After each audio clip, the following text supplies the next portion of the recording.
We're here at the Book Expo 2007. I'm here with Michael Berke. He's the author of Hot Cool. Can you tell me a little bit about the book? Yes, I can. The book is obviously fiction. The hero is a New York bartender who, by accident, winds up becoming a professional bodyguard and is coaxed into his new career, which ultimately winds up being something that he is remarkably successful at, considering that he has no experience. It's just something that evolved. And through a series of events, people that he meets, situations that he inadvertently winds up in, he actually becomes embroiled in a head-to-head confrontation with the leader of a faction of the mafia, which is headquartered in Brooklyn, and they are specialists in the fine jewelry gemstone business, and they specialize in thefts and robberies within that community. And Bobby Cole winds up thwarting two, as a matter of fact, attempts of theirs at robbery. What inspired you to write this book? I mean, where did you find the inspiration for a story like this? The inspiration is sort of twofold. In my profession originally, which was in the finance business, I did a lot of training of my own people and ultimately wound up writing a book on the subject, which was published by the American Management Association, Amicom Books. And at that time, a person on my staff was, and she is a professional reader and editor, did the preliminary editing on that book. That was the early 1990s. I think the book was ultimately published in 1994. And over the years, I remained in contact with her. So if you put that part of the story aside for a moment, I'm also an avid reader, primarily of fiction. And what I had found for quite some time, that very well established, successful, high-profile authors, in trying, I guess, to either outdo themselves or other writers in the market, or however it evolves, wrote what I thought were excellent books. They piqued my interest, they kept my interest, they kept me reading along. And you get to the end and have invested your time and whatever, and get some incredible conclusion, which has no sense of reality. I mean, all of a sudden, this story goes into Never Neverland.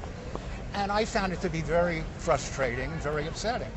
And I was talking to this woman about it one afternoon, and she said, I thought, as just as a joke, she said, well, you're a writer, write something better. I said, I don't write fiction. I mean, you know what I write. I said, you edit what I write. And she said, well, then shut up. I mean, either put up or shut up. Yeah. If you don't think that they're that good at it, try to do better. Do it. Yeah. So, just as a thought, I was at my desk anyway, and I wrote a chapter as a joke, which turned out to be, I don't know, 3 pages. And I emailed it to her. She's like, oh, this is good. The response I got was, write some more.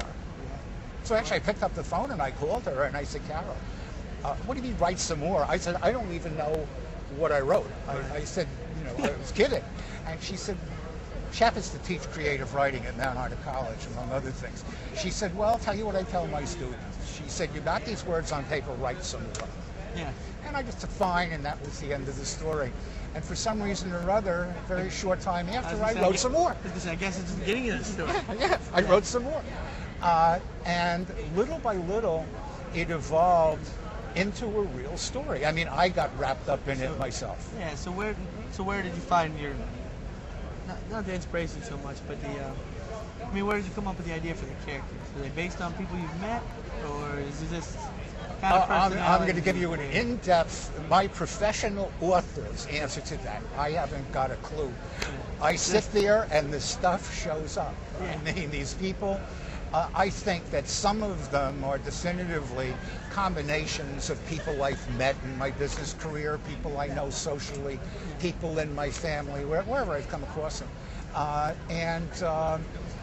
Others just, for some reason or other, fit the circumstance, fit the story, whatever it seems to be.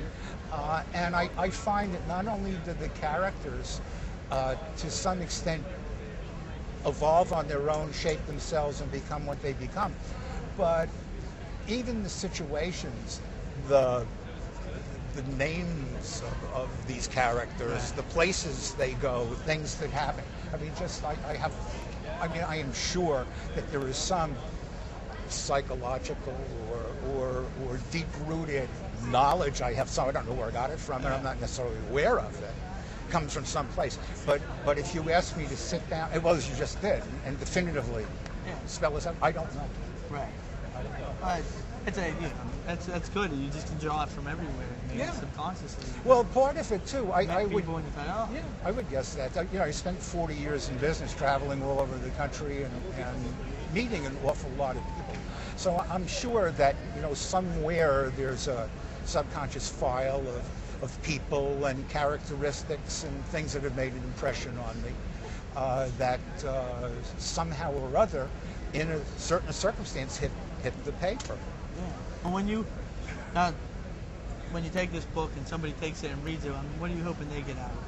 What I'm hoping that they get out of it is, first of all, a story that they find interesting, that will keep them reading.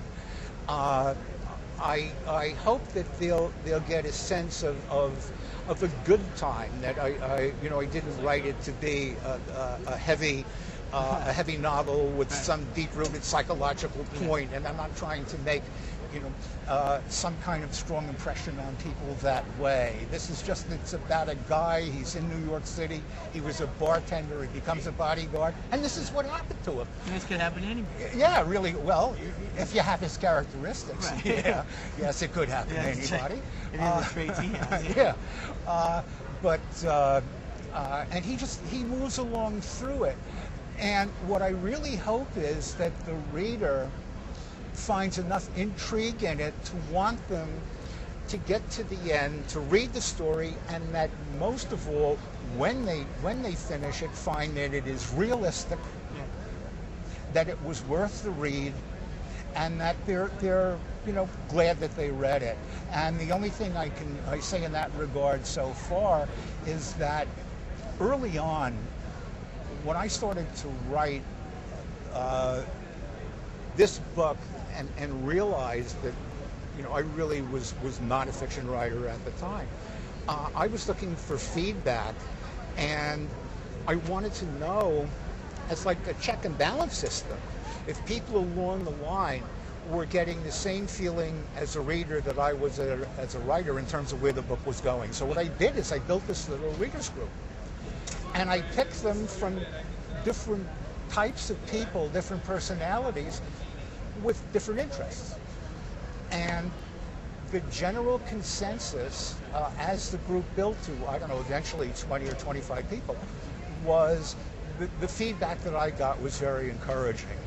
And I didn't think that I was being encouraged simply because they were either friends or related, or had some personal motive, that they genuinely and I believe now that enough people have read it, that the substance to the material and the writing is there.